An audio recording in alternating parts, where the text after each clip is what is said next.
Hello, church. Today we are covering 3 Psalms, Psalm 52, Psalm 57, and Psalm 142. And I want to focus in Psalm 52 on the first verse and the last verse. And in the first verse of Psalm 52, it says, "Why do you boast of evil, you mighty man? Why do you boast all day long?" Friends, what does it mean to boast? All of us are familiar with it. We generally tend not to like to hang around people that are boasters.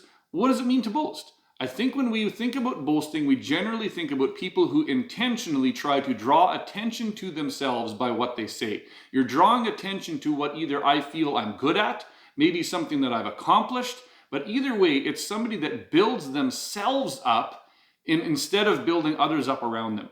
What is the root of boasting? Generally speaking, I think it would be, we could all agree that the root of boasting is pride.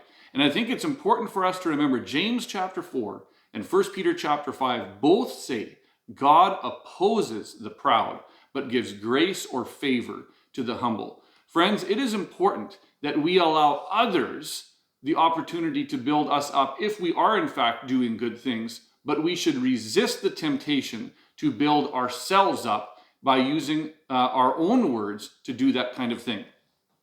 And boasting can actually really damage our witness for Christ as well, because we are intentionally drawing attention off of what God might be doing and trying to take the glory ourselves. And this is the critical thing, church.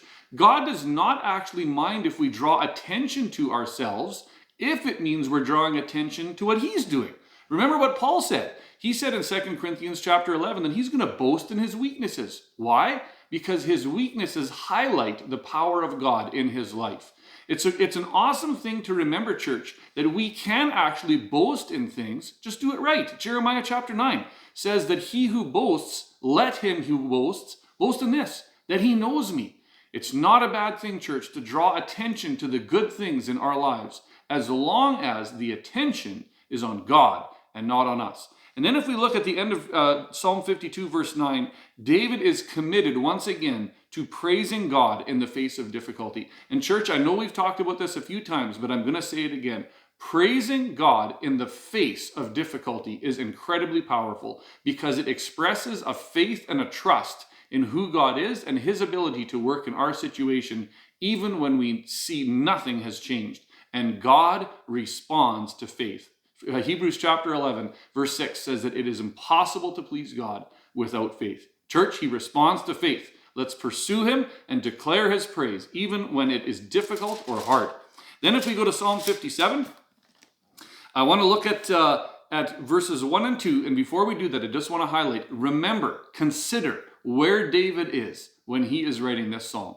He has been anointed by the prophet of God as the king of Israel, but he has spent a lot of time running from the current king who's trying to kill him. He is hanging out in all kinds of very uncomfortable places like caves and in front of enemy kings and such.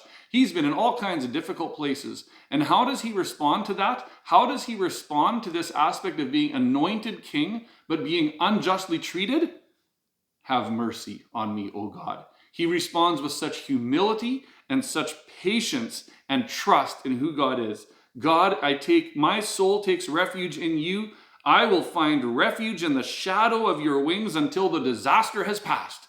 He is not focused just on what's right in front of him. He's focused on what God can do. And I love this next verse. Look at this. I cry out to God Most High, to God who fulfills his purpose for me. Church, what we have to remember is that when God has spoken into our lives or over our lives, there is nothing that is in this world that can take away from what God is doing in our lives.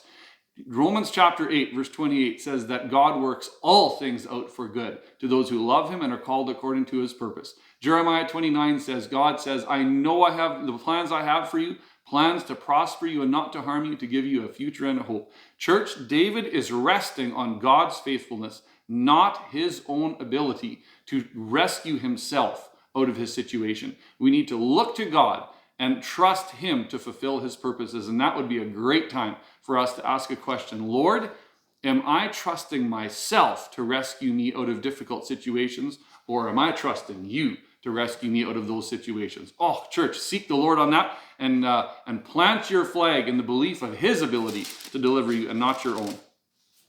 Then in Psalm 142, I want to focus on verse 2. It says, I pour out my complaint before him. Before him, I tell my trouble. Church, is David complaining?